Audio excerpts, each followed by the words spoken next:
Just ship it. Who cares if it works? Of course, we can't get away with that with the work that we do. We always need to make sure that the code that we write is actually correct. And in today's session, we're going to take a look at one of the aspects, one of the facets of correctness when writing code. We're going to talk about correctness from the perspective of testing. Specifically, we will talk about two very useful tools when doing testing on Python code bases, Pytest and Hypothesis, as well as a little bit of additional theory behind what is it that we're trying to accomplish when we put together tests? How should we go about thinking about these tests? How should we understand certain ideas around oracular tests, property tests, as well as the idea of maximizing our signal-to-noise ratio? But we have quite a bit to cover, and so why don't I start off by sharing my screen? And let's take a look at the idea of testing.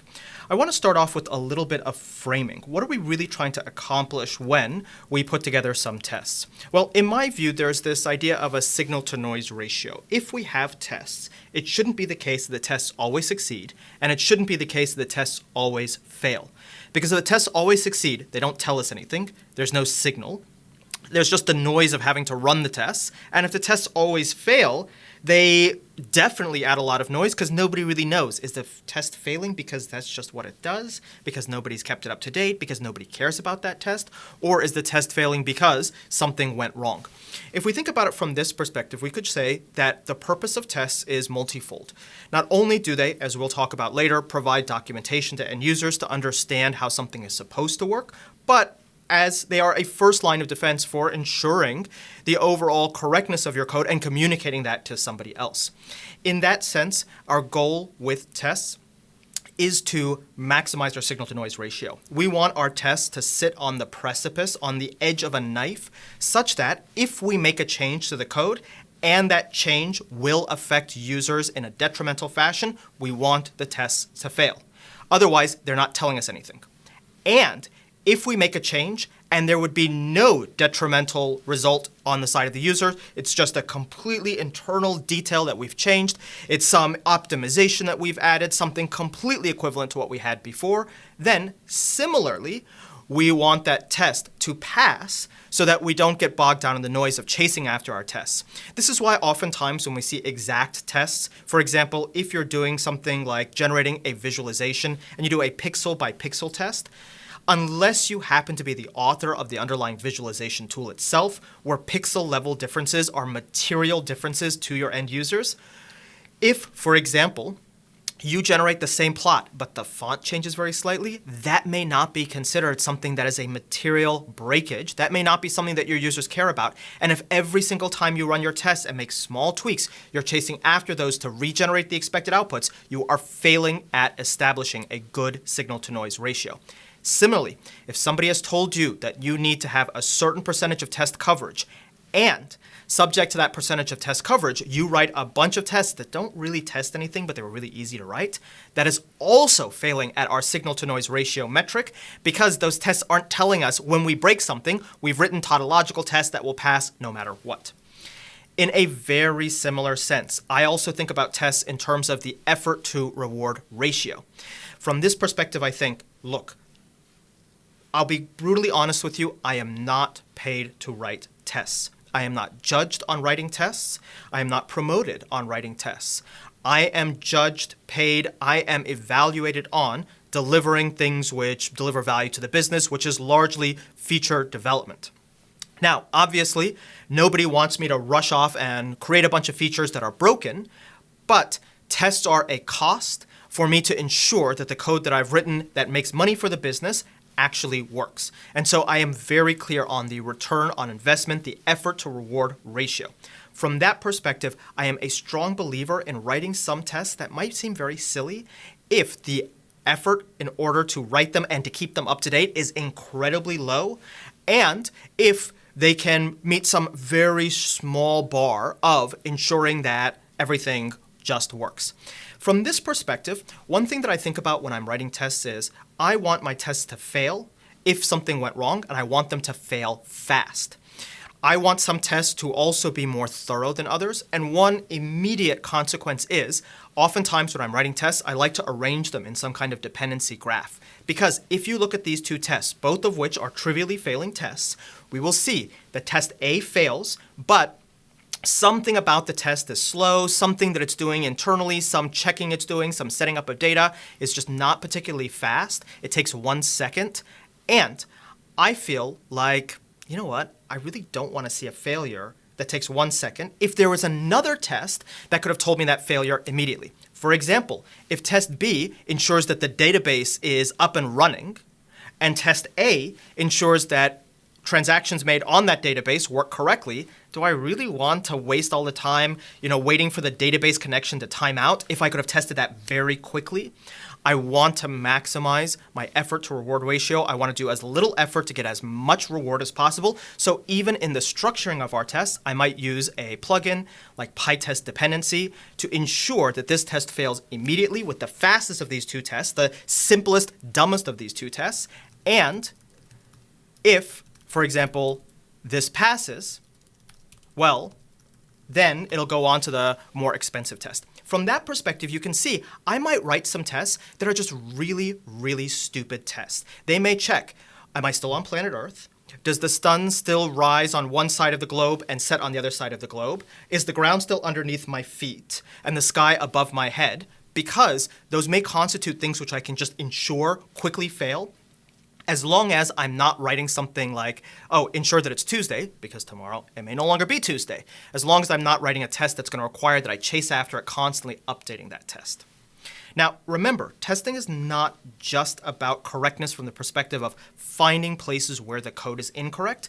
It's also about the sense of dynamic correctness. That is to say, ensuring that people who use your code are continuing to use that code in a correct fashion, and their code continues to be correct even when your code changes. This is especially important for library authors who may be rapidly changing their library or their tool. From that perspective, I can see that tests also serve as a form of documentation. And if we think about documentation, we typically think about things like docstrings, something that says this returns the squares of each element passed in. And here you can see we have just a simple docstring that indicates that. Well, a very nice thing that we do, that I really do encourage that we do, is we could write a really, really simple doc test. Remember, doc test is part of the Python standard library. You don't need anything in order to run it. You just do python-m doc test, and we can make sure that at its most trivial, this code doesn't fail. Or if we change this code, then we do get an immediate warning. Because remember, what if we decided that, it's not supposed to return the squares, it's supposed to return the cubes? Well, there's nothing that keeps this comment up to date. So at minimum, this doc test gives us some indication, if somebody sees this comment and then sees this behavior, they're going to get really confused. Or if somebody is looking at the change log and they see the diff of this code, they're going to get very confused. So you can see that these kind of very small tests are a form of documentation. Well, if you think about it, one thing that we might also do when we're writing our code is we might, even in things that are purely libraries, write an if name equals main block. Even if this code is never intended to actually be executed as a script, we might write an if name equals main block to give an example of how this code would look in its typical use. Because you've all used some kind of library, and there are a bunch of imports that were necessary that were clearly visible in an example you're looking at, and you're like, wait, where do I import this from? Is it from here? Is it from there? An example use case that actually runs, and that as part of your continuous deployment strategy can be run to make sure it's always up to date. Well, that's a great idea just to help out your users, because if they're scratching their head trying to figure out, wait, how's this supposed to work? Did they break this? Is this broken? They can look at your example code and say, well, hold on a second, the example code is broken. Maybe somebody made a change and they weren't supposed to commit that change to the main branch. They weren't supposed to merge that in just yet. This is incorrect. Or they can look at that and say, oh, okay, that's how it's supposed to work. I got it wrong overall. And so we might even have some example of a use case here just to illustrate for somebody how to use this. Now, I don't suspect that this will do much checking. This is probably going to just illustrate the different ways that this might be used, because, of course, in an example like this, we can imagine that if we check the result too closely, we might be chasing after this test over and over. Remember, what is considered to be fixed in place for a test is different based on the impressions of your users, how you've communicated what this code does, what they care to do with this code. Because, note, I could write a test here which says, okay, let's actually assert that this output looks a certain way, 149.